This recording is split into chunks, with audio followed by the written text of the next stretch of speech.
Bismillahirrahmanirrahim. Bismillahirrahmanirrahim. Assalamualaikum warahmatullahi wabarakatuh. Alhamdulillah. Innal hamdalillahi nahmaduhu wa nasta'inuhu wa nastaghfiruh wa nastahdihi wa natubu ilaihi wa na'udzu billahi min syururi anfusina wa min sayyiati a'malina. May yahdihillahu fala mudilla lahu wa may yudlil falan tajida lahu waliyyan mursyida. Nasyhadu an la ilaha illallah wahdahu la syarika lah wa nashhadu anna Muhammadan abduhu wa rasuluh la nabiyya wa la rasula ba'da. Allahumma fasalli wa sallim wa barik wa an'im ala sayyidil habib wa sayyidil anbiya wal mursalin nabiyina Muhammad sallallahu alaihi wa ala alihi wa ashabihi wa sallam.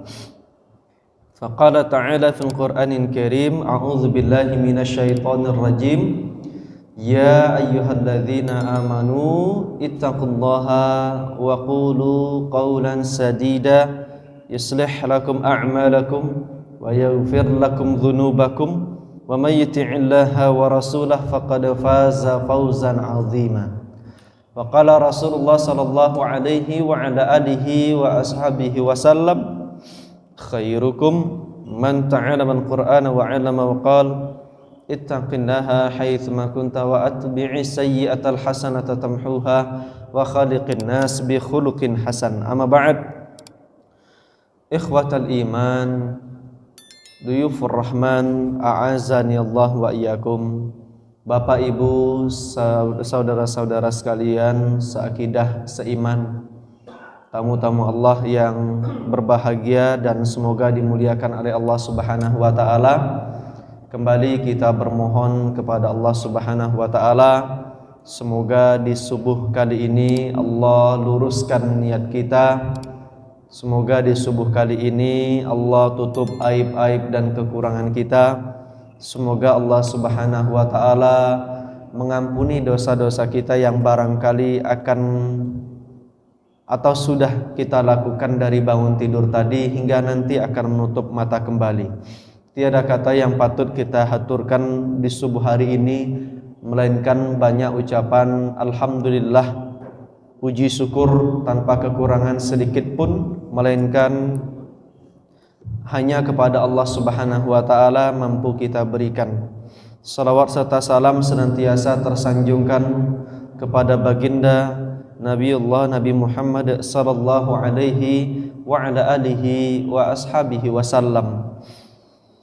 Bapak Ibu yang dimuliakan oleh Allah Subhanahu wa taala, kita berharap dalam majelis ini Allah gugurkan dosa-dosa kita, Allah liputi kita dengan rahmatnya, dan Allah sebut nama kita di sisi Allah Subhanahu wa taala. Barangkali ada di antara kita yang tidak terkenal sebagaimana para alim ulama yang lain terkenal, tetapi cukup menjadi satu kesempatan bagi kita ketika duduk bersimpuh dalam majelis ilmu di hadapan Allah Subhanahu wa taala, menjadi satu momen kita berdekat diri kepada Allah Subhanahu wa taala, dan Allah menyebut-nyebut kita dan kita viral di langitnya Allah Subhanahu wa taala setelah dimintakan ampun oleh malaikat dan diliputi dengan kasih sayang dari Allah Subhanahu wa taala.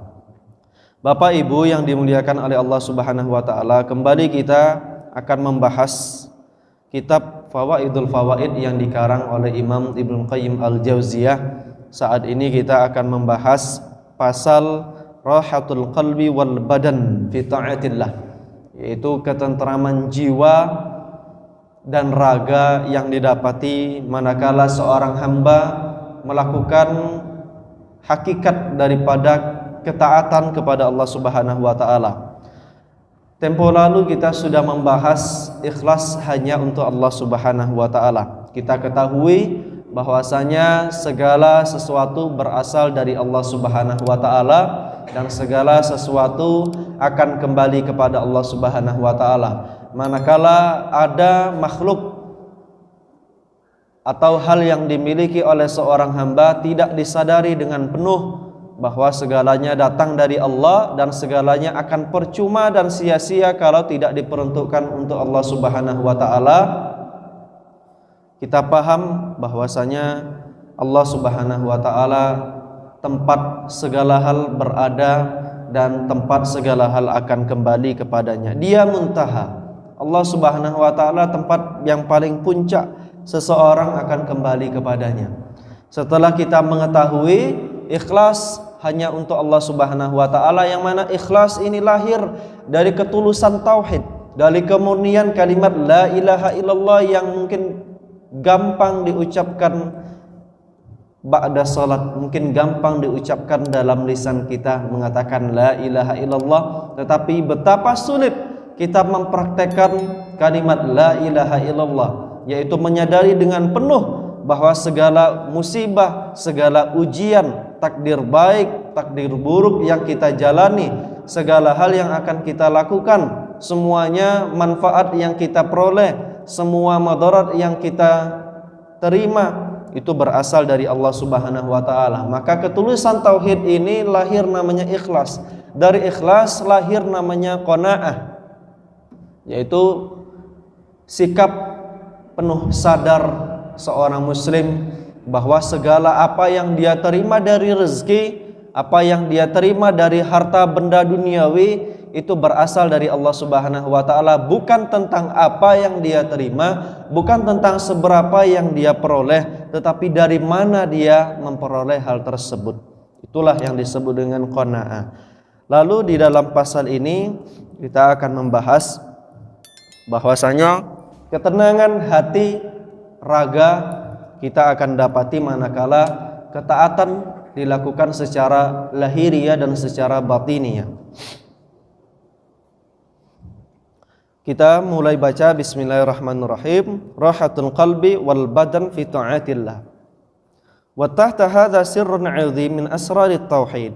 Bahwasanya berikut ini akan disampaikan sebuah rahasia yang agung di antara rahasia-rahasia tauhid, kata Imam Ibnu Qayyim Al-Jauziyah. Wa huwa annal qalba la yastaqirru wa la yatama'innu wa yaskunu illa bil wusuli ilaih. Bahwasanya hati tidak akan tenang, tidak akan merasa tentram, tidak akan damai manakala tidak ditautkan dengan Allah Subhanahu wa taala. Wa kullu ma siwahu mimma yuhabbu wa yuradu fa muradun li ghairihi wa laysal murad mahbub li dzatihi illa wahidan ilaihil muntaha. Dan segala sesuatu selain daripada Allah Subhanahu wa taala tidak boleh diingini, tidak boleh dicintai pada zatnya. Hanya dia Allah Subhanahu wa taala yang boleh dicintai pada zatnya. Contoh, kita cinta pada pakaian yang kita kenakan, kita cinta pada kendaraan yang kita kendarai, kita cinta kepada istri yang mendampingi kita cinta kepada suami yang mendampingi kita. Apa kata Imam Ibnu Qayyim Al-Jauziyah? Bentuk daripada ketertautan hati seorang hamba kepada Allah Subhanahu wa taala, segala sesuatu tadi tidak boleh dicintai pada zatnya, melainkan pada fungsi selain daripada zatnya, kegunaannya, wasilah, bahwasanya pernikahan itu adalah ibadah ke hadapan Allah Subhanahu wa taala, yang buruk ya diterima, yang baik diterima, yang salah diislah dan lain sebagainya.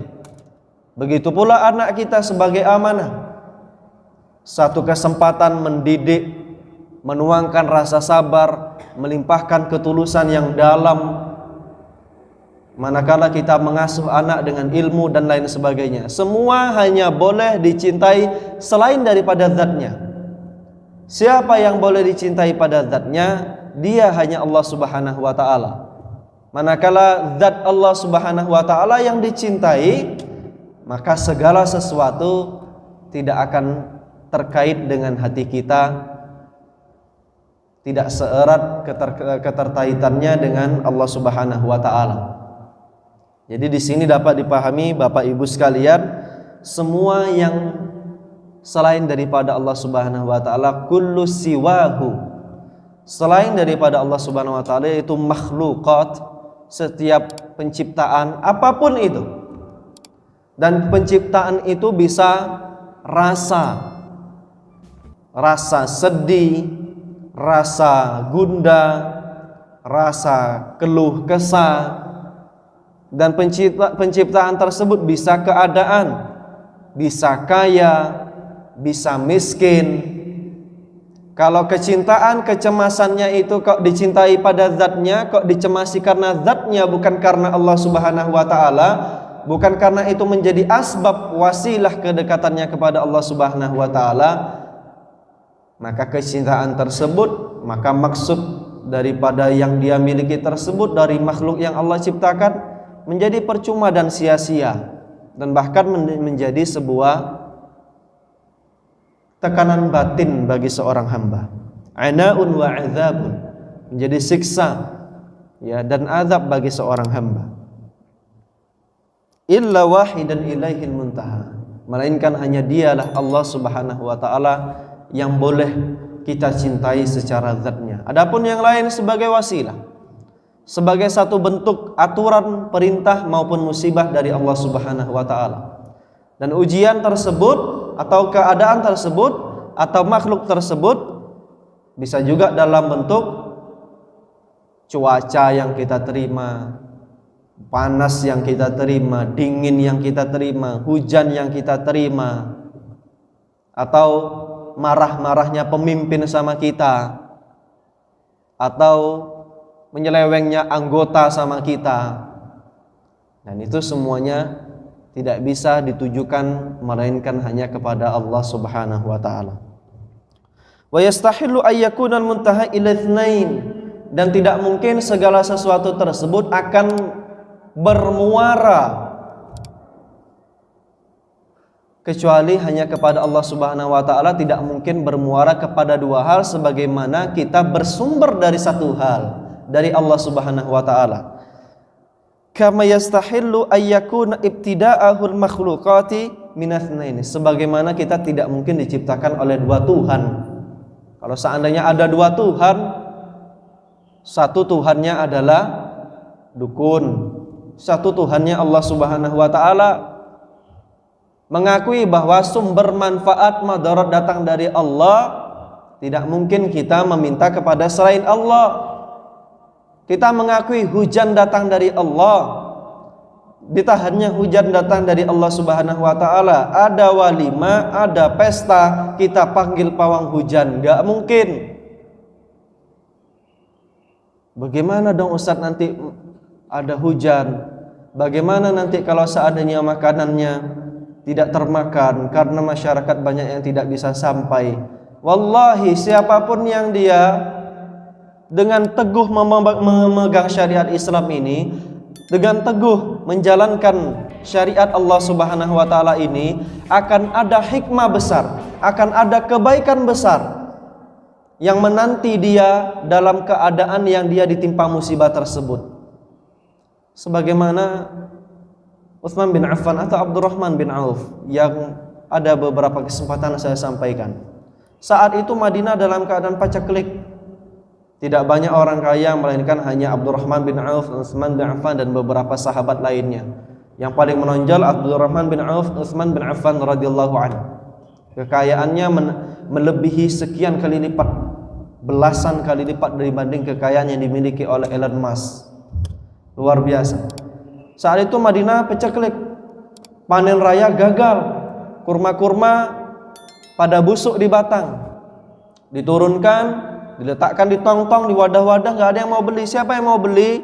Biar kaum muslimin saat itu bisa makan, bisa membeli barang-barang lainnya. Beliau antara Abdurrahman bin Auf atau Utsman bin Affan, saya lupa, kayaknya Utsman bin Affan atau Abdurrahman bin Auf. Dibeli semuanya dengan harga yang normal. Saat itu harga kurmanya 100.000, misalnya 1 kilo, ya dibeli 100.000. Bukan karena busuk kurmanya dibeli 50.000 bahkan 30.000, enggak. Normal dibeli. Syariat Allah dijalankan, karena setiap jual beli bukan tentang untung, bukan hanya tentang rugi, tetapi jual beli tentang muamalah kepada manusia yang diiringi dengan muamalah kepada Allah Subhanahu wa taala, yang ditonjolkan di dalamnya ada adab, ada akhlak, sehingga bumi ini lestari. Kenapa kok ada sertifikat saat ini? Dulu nggak ada sertifikat, karena yakin bahwa di sana orang tidak mungkin menggeser patoknya, tidak berbuat sengketa, walaupun 1-2 orang ada yang berbuat sengketa. Dulu di sana adanya akad, ya udah dipatok, ini punya saya, nggak mesti saat ini. Sekarang sudah dibuat sertifikat dari SKGR naik terus menjadi SHM, hak milik, bahkan sudah di barcode, masih juga ada tumpang tindih karena adab akhlaknya yang nggak ada. Maka muamalah itu adalah satu hal yang diiringi dengan adab, dengan akhlak. Itu dibeli sama Abdurrahman bin Auf, ditampung, mau dijual kembali, belum ada yang beli.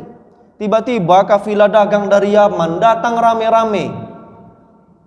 rame-rame ke Madinah. Tahu apa yang mereka cari?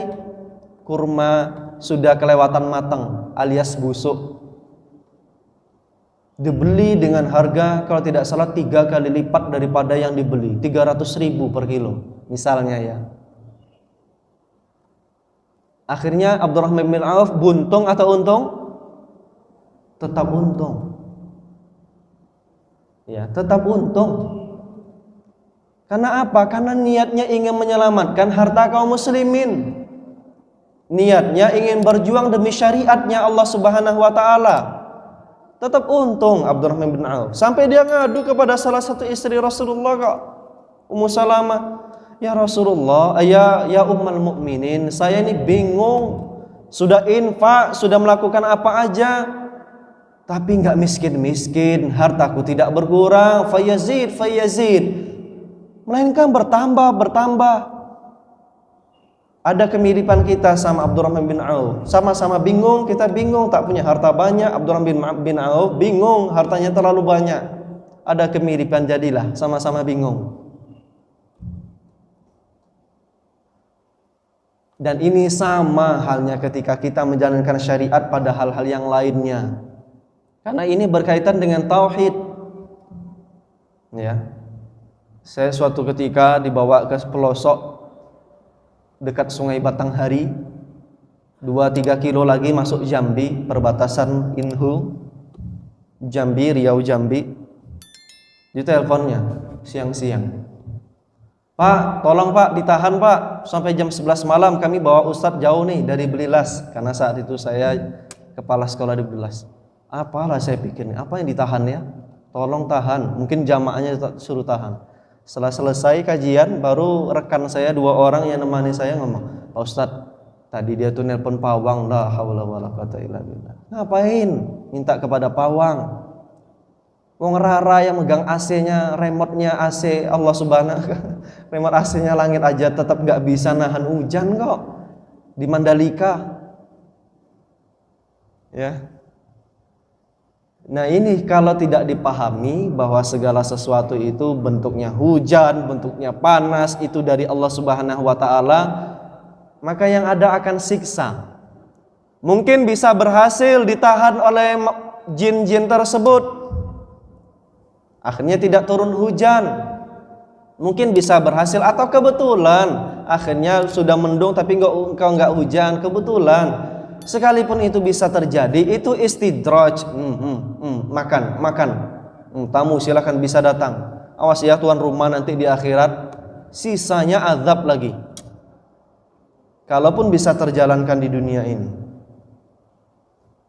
Nah ini penting karena pasal yang disampaikan ini adalah pasal yang berkaitan tentang tauhid. Jadi semuanya akan sia-sia kalau tidak disadari bahwa manfaat itu datang dari Allah, madarat dari Allah. Saya sama bapak kandung saya aja saya ingatkan. Karena bapak kandung saya itu, bapak ibu sekalian, itu benda berbisa tidak mempan sama dia. Walaupun dia marah, entah dengar, entah tidak, terserah dialah. Yang saya tahu sekarang dia kalau sudah adzan tuh masuk ke masjid dah. Semoga sudah dihilangkan. Itu kalau jengking lipan tuh diambil dibaca-baca itu dikasih ke saya itu ya udah. Mungkin dia nonton juga video nih. Karena ayah saya pasti ngikuti biasanya video-video yang di-share sama abang tuh. Di grup-grup keluarga di Taluk Kuantan. Datuk saya muhola tuh dukun gadang di Taluk Kuantan dulu. Maka saya pun hati-hatikan sama abang, jangan sampai kalau ada bapak memberikan sesuatu, hati-hati. Yang bisa mendatangkan manfaat, madarat hanya Allah Subhanahu wa taala. Hanya Allah Subhanahu wa taala. Itu tidak mempan. Itu apa sih katanya? Pak, apapun yang mendatangkan manfaat dan madarat selain daripada Allah Subhanahu wa taala itu syirik, Pak. Saya bilang gitu. Akan sia-sia. Dan itu justru berakhir pada jurangnya neraka Allah Subhanahu wa taala. Faman kana intihau mahabbatihi wa raghabatihi wa iradatihi wa ta'atihi ila ghairihi batala alaihi dzalik. Siapapun yang muara tujuan daripada kecintaannya, keinginannya, kehendaknya, ketaatannya ditujukan kepada selain Allah Subhanahu wa taala, batala. Batala itu artinya batal, sia-sia. Orang sholat sia-sia, sedekahnya bakal sia-sia, bahkan umroh dan hajinya bisa sia-sia. Wa zawala anhu wa faraqahu ahwaja makana ilai. Bahkan dia akan kehilangan sesuatu yang paling dibutuhkan oleh seorang hamba. Apa yang paling dibutuhkan oleh seorang hamba inda yaumil hisab atau yaumil mahsyar, ketika kita semua manusia dikumpulkan dan semua manusia ngantri ingin dihisab oleh Allah Subhanahu wa taala, apa yang paling dibutuhkan? Bitaqat tauhid. Satu kartu yang dituliskan di dalamnya la ilaha illallah. Maka ada namanya di dalam hadis itu hadisul bitaqah. Hadis yang berbicara tentang kartu, dan kartu tersebut ketika ditimbang di satu cawan, satunya lagi cawan dunia dan seisinya dengan 7 langit yang berlapis, itu ditimbang. Tetap yang paling berat adalah bitaqah tersebut, karena semuanya bersumber dari kalimat tersebut, la ilaha illallah wahdahu la syarikalah. Bitaqah tauhid. Ya. Wa man kana intihau mahabbatihi wa raghabatihi wa rahbatihi wa talabihi wa subhanah.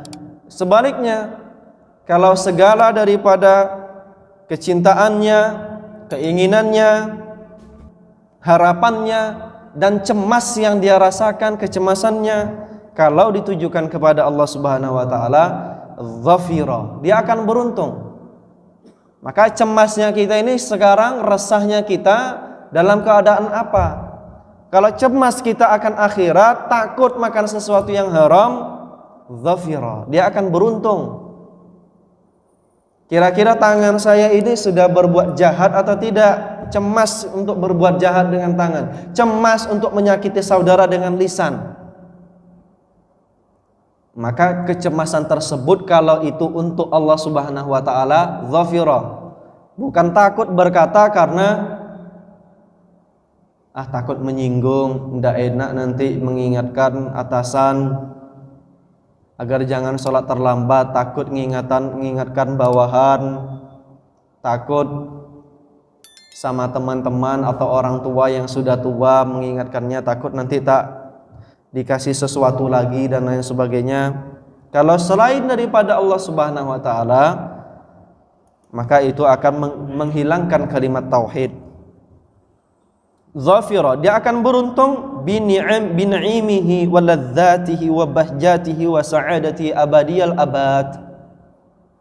Maka dia akan beruntung dengan kenikmatannya, kelezatannya, kebahagiaannya, bahja itu bahagia, wa sa'adatihi, dan kebahagiaannya abadal abad, selama-lamanya, yaitu di jannahnya Allah Subhanahu wa taala. Maka implementasinya akan wujud, kata Imam Ibnu Qayyim Al-Jauziyah, ahkamul awamir wa ahkamun nawazil, pada aturan adanya perintah dan adanya musibah. Kenapa kok adanya perintah? Kenapa adanya musibah? Maka di sini kita lihat al-'abdu daiman mutaqallab. Hamba itu senantiasa terbolak-balik kehidupannya, oleh Allah Subhanahu wa taala baina ahkamil awamir wa ahkamin nawazil, baik dia menjalankan perintah maupun dia dapat musibah. Jalankan perintah dapat kebahagiaan atau dia ada musibah, dia mendapatkan kasih sayang dari Allah Subhanahu wa taala. Hanya itu. Fa wa muhtajun bal muttarrun, dia bahkan sangat butuh dan bahkan sangat butuh, kata Imam, ilal auni indal awamir, butuh dari pertolongan Allah Subhanahu wa taala manakala dia menjalankan perintah. Jadi jangan sesekali kita mengandalkan kuatnya badan, kuatnya fisik, mudahnya fisik kita untuk melakukan ibadah. Jangan sesekali kita mengandalkan akal pikiran kita, kecerdasan kita dalam menghafal Al-Qur'an, dalam mempraktekkan Al-Quran dan lain sebagainya. Karena kita sangat butuh atas pertolongan Allah Subhanahu wa taala. Wa ila lutfi 'indan nawazil, dan kita butuh kasih sayang Allah Subhanahu wa taala, uluran daripada tangan kasihnya Allah Subhanahu wa taala manakala ada musibah yang menimpa kita. Wa ala qadri qiyami bil awamir yahsulu lahu min lutfi 'indan nawazil, sesuai dengan kadar seseorang menjalankan perintah Allah Subhanahu wa taala, begitu pula orang akan dapat kasih sayang manakala dia ditimpa musibah. Orang akan dapat pertolongan Allah Subhanahu wa taala, kebahagiaan manakala dia menjalankan sebuah perintah, itu manakala ketika dapat musibah dia juga bersabar dan menerima uluran kasih sayangnya Allah Subhanahu wa taala. Fa in kammalal qiyam bil awamil zahiran wa batinan nalahul lutfu zahiran wa batinan. Manakala seorang hamba menjalankan perintah secara sempurna, tidak hanya secara lahiriah tetapi secara batin juga dia lakukan, dia kerjakan salat. Dia kerjakan salat. Bukan hanya sekedar sholat, tetapi dia maknai setiap kalimat di dalam sholat, maka dia akan mendapatkan kasih sayang Allah bukan hanya secara lahir tetapi secara batin, berupa ketenangan, keberuntungan tadi, kebahagiaan tadi. Tetapi ada orang yang dia melakukannya tidak dengan hakikat sholat tersebut, dia sholat sama jamaah tak tinggal, maka dia mendapatkan kebahagiaan secara lahiriah. Kebahagiaan secara lahiriah itu apa? Sehatnya badan. Karena seseorang itu butuh untuk berdiri. Alhamdulillah kita itu kasih kesempatan minimal 5 kali yang wajib, minimal 17 rakaat yang wajib, 12 rakaat rawatib, sholat malam 11 rakaat duha dan lain sebagainya. Semua itu akan memberikan kesehatan secara lahiriah. Jadi dia datang ke dalam masjid secara berjamaah, sehat secara lahiriah, tapi tidak akan mendapatkan ketenangan batin manakala tidak dilakukan sempurna, memaknai apa yang sedang dia lakukan di dalam sholat. Bahwasanya sholat itu adalah cakap-cakapnya kita sama Allah Subhanahu wa taala. Wa in qama bi suwarihi duna haqaiqiha nala lutfa fi zahir. Dia melakukan tanpa hakikat, ya udah dapatnya lahiriah saja. Secara zahir dia tampak sholat tenang, enggak. Sedekah memaknai daripada zakat tersebut, dia keluarkan gugur dosa-dosanya, iya, tapi tenang, kurang. Dia lakukan ibadah umroh, ikut-ikut kawan, kebetulan Allah kasih rezeki yang banyak, pergi. Tapi secara lahiriah, pergi haji dilakukan, sudah ditabung antri 10, 11, 15 tahun, berangkat karena sudah masuk antriannya. Secara lahiriah, secara batin dia kurang dapat ketenangan ketika semuanya tidak dimaknai dan tidak ada perubahan. Maka yang penting bagi orang-orang yang melakukan ibadah-ibadah besar itu untuk terus menuntut ilmu, memenuhi setiap ruang hatinya. Yang udah pulang umroh, ikut kajian ilmu. Yang sudah pulang haji, apalagi. Saya membina kelompok haji tahun 2018-2019 di Pematang Reba. Itu Masya Allah, termasuk salah satu kelompok haji yang solid. Kenapa? Biar melekat kenangan-kenangan di masa lampau mereka haji itu apa yang sedang dikerjakan. Memaknai.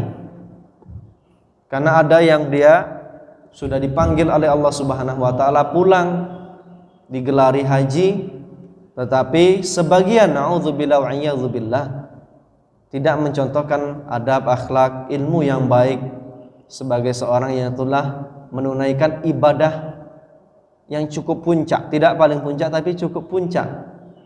Tak ada pembatas dari Allah Subhanahu wa taala bagi mereka yang sudah pulang berhaji itu, Bapak Ibu.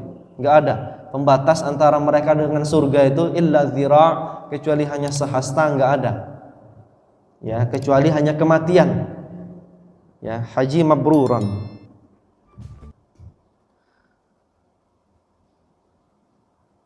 Wa qalla nasibuhu minal lutfi fil batin. Maka orang yang hanya melakukan secara lahiriah dia sedikit mendapatkan ketenangan batin. Tenang, ya sebatas dia alhamdulillah sudah melakukan sholat secara berjamaah. Tetapi hakikat daripada sholat kurang ketika semua itu tidak dilakukan secara batiniah. Lutful batin, dan apa yang dimaksud dengan kasih sayang secara batin? Ya, apa yang dimaksud dengan kebahagiaan di dalam hati? Fa in qulta, jikalau engkau bertanya, kata Imam, wa man lutful batin, apa yang dimaksud dengan kasih sayang secara batin? Fa huwa ma yahsulu lil qalbi 'inda nawazil minas sakinah wa tuma'ninah, yaitu sesuatu yang diperoleh oleh seorang hamba dalam bentuk ketenangan, ketenteraman dan damai ketika ditimpa musibah. Coba, ketika adanya perintah dia dapat tenang menjalankan ibadah, ketika ditimpa musibah dia bisa terima semua itu dengan kedamaian. Itu yang dimaksud dengan kasih sayang secara batin.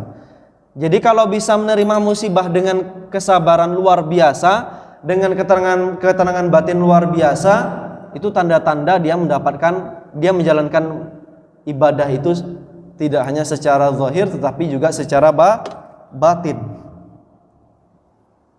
Dapat musibah itu bisa damai, itu satu hal yang menakjubkan. Dapat musibah bisa damai. Wazawalil qalaqi, dan hilang adanya kekhawatiran, keresahan, wa ittirabi, kegundahan, wal jaz'i atau juz'i, hilang adanya keluh kesah. Kalau sudah keluh kesah itu hilang, sebagaimana ya Rabb, kata Nabi Muhammad, kemana lagi nih? Sudah berdarah-darah, berkeringat, dakwah, dilempar batu, kemana lagi?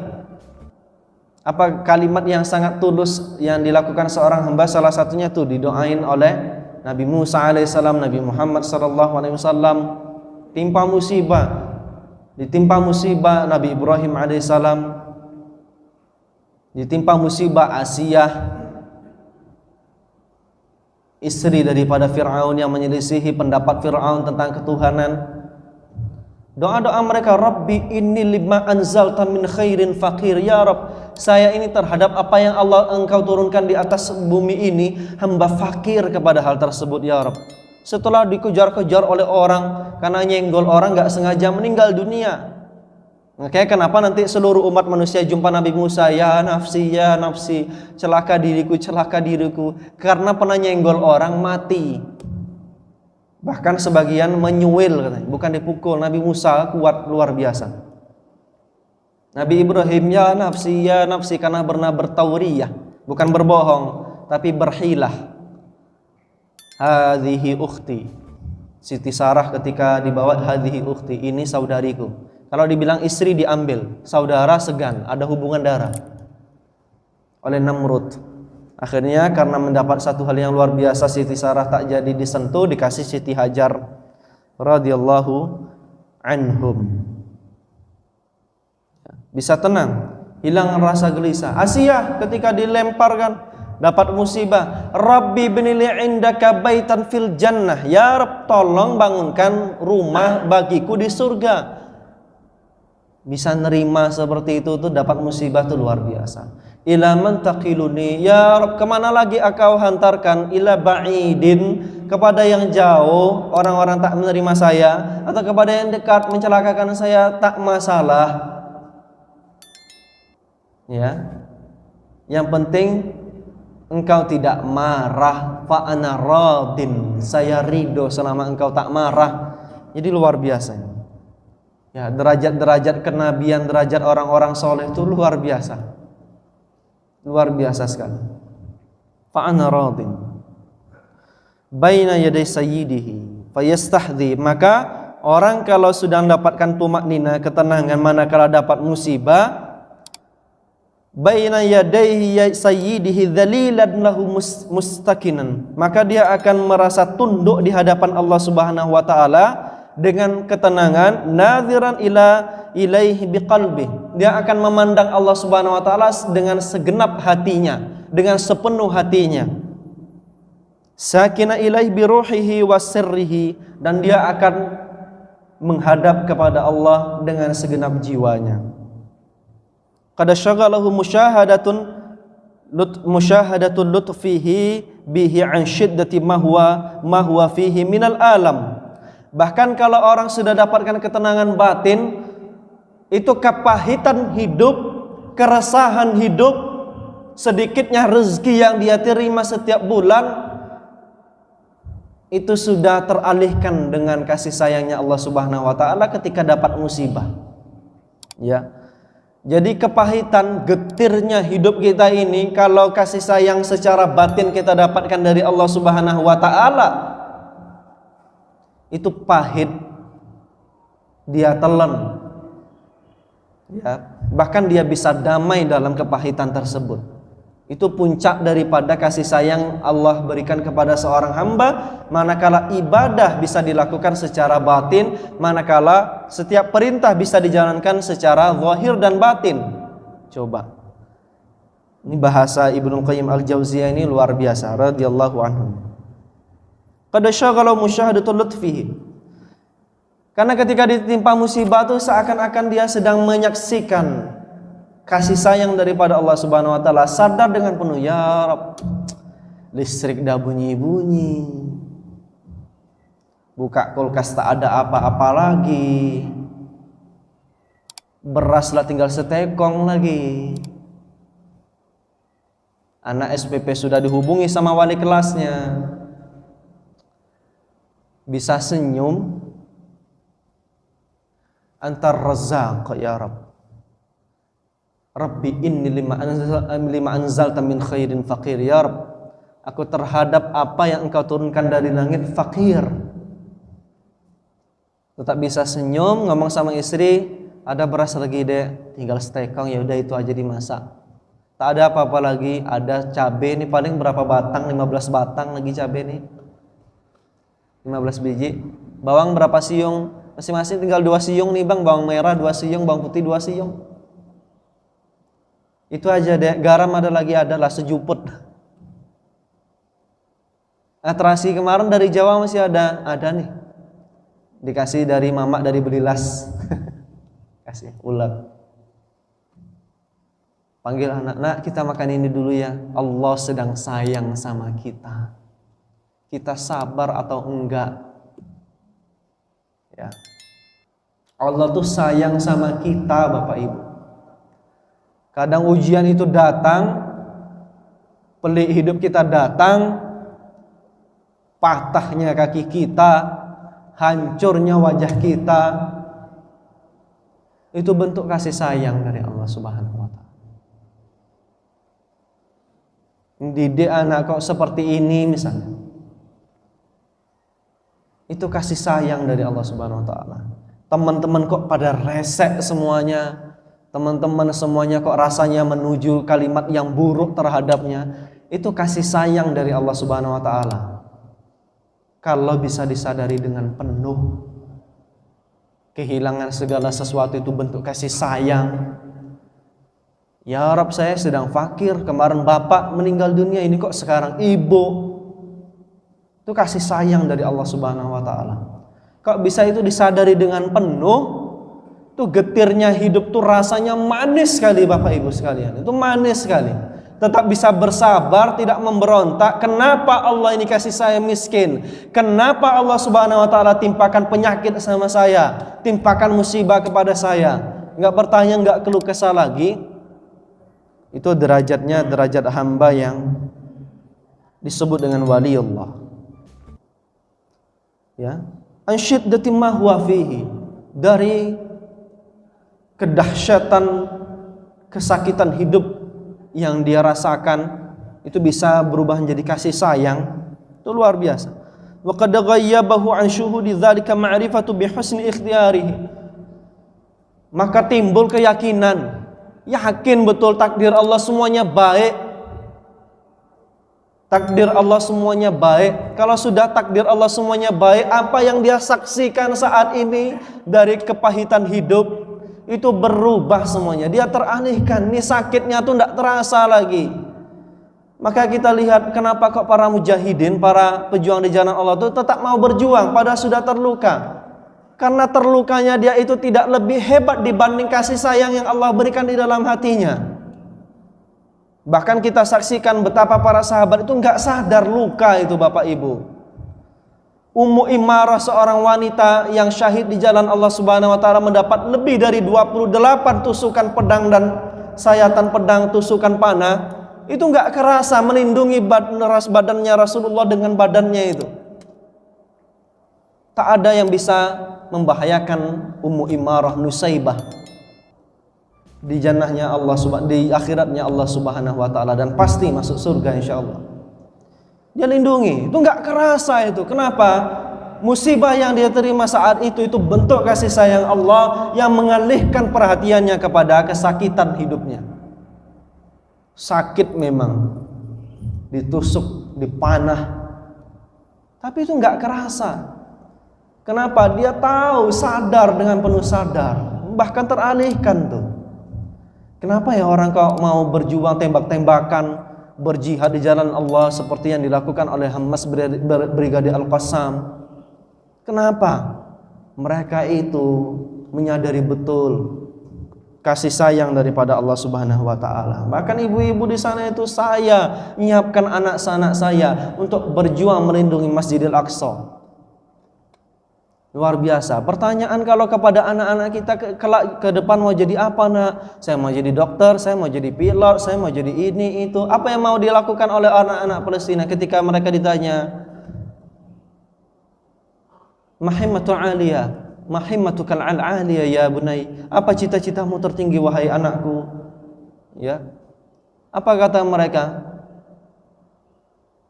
Indana himmatul aliyah li'akuna linnakun minasyuhada. Kami ingin jadi syuhada di jalan Allah Subhanahu wa taala. Kami ingin jadi pejuang di jalan Allah Subhanahu wa taala. Kami ingin membebaskan Masjidil Aqsa. Itu pertanyaan. Itu jawaban mereka. Itu teralihkan Bapak Ibu sekalian ketika mendapat wa qad ghayyabahu wa annahu 'abdun, dan dia sadar betul annahu abdun mahdun, dia hanya semurni-murninya hamba. Yang bisa dia lakukan hanya menghambakan diri. Nabi aja bisa kelaparan, Nabi aja bisa merasakan sakit dari ujung kepala berulat sampai ujung kaki. Nabi Ayub alaihi salam,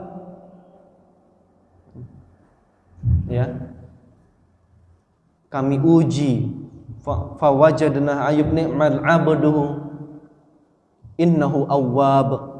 Kami berikan segala musibah, kami dapati Ayub ni'mal abdu, sebaik-baik hamba. Kenapa? Dia sadar betul musibah itu kasih sayang dari Allah. Ayub ini yang pernah saya ceritakan, Ayub tuh punya ladang berhektar-hektar, punya ternak beratus beribu ternak. Ditimpa musibah, hanya satu orang yang menemaninya. Sebelumnya ratusan ribuan orang hormat padanya. Ditimpa musibah, badannya busuk. Bahkan orang mengisolasinya di pinggiran satu tempat di Irak itu, di pinggiran satu kota. dekat tong sampah, dekat sampah, pembuangan akhir sampah. Apa yang didoakan Ayub ketika dapat musibah? Rabbi inni masaniyad dur wa anta arhamur rahimin. Ya Rabb, inni masaniyad dur. Hamba sedang ditimpa sebuah musibah, ada madarat yang hamba terima, tapi bukan ya Tuhan sembuhkan aku, enggak. Wa anta arhamur rahimin, sedangkan kasih sayangmu lebih besar di antara yang penyayang. Itu doanya Nabi Ayub tuh. Ini doanya doa penuh sadar. Doa penuh sadar ini. Jadi ada yang merasakan kepahitan hidup, bolehlah doa. Rabbi inni masaniyad dur wa anta arhamur rahimin. Memang yang menimpa musibah saya ini luar biasa. Dari duduk-duduk tinggi diturunkan jabatan. Saya dapat cerita dari mertua saya, ada yang posisinya sudah manajer. Karena di situ ada manajer leadership center, ada manajer divisi ini, manajer ini. Itu diturunkan, agak stres. Baik tentang jabatan, kehilangan harta, kehilangan yang disayang. Doalah seperti doanya Nabi Ayub, doalah seperti doanya Nabi Muhammad SAW, doalah seperti doanya Nabi Musa alaihi salam. Tuh laparnya bukan kepalang tuh Nabi Musa. Lagi lapar, capek, dikejar-kejar orang, sampai ke Palestina. Ini kisah cintanya Nabi Musa alaihissalam dari Irak kalau tidak salah. Itu lari sampai ke Syam. Dapati ada 2 orang yang sedang ngantri, perempuan. Dibantu, ngapain ngantri? Itu orang sumurnya kok nggak kebuka-buka. Kami bawa ternak ini nggak dikasih minum. Oh ya udah, maju ke depan dibuka. Setelah itu capek, kasih apa-apa enggak, lapar haus iya, duduk di pinggiran, di bawah pohon duduk. Rabbi inni lima anzalta min khairin fakir. Ya Rabb, hamba ini fakir betul terhadap apa yang kau inikan. Tiba-tiba ternyata wanita tadi, jadi wasilah ketaatan itu salah satu lakukan kebajikan yang lain.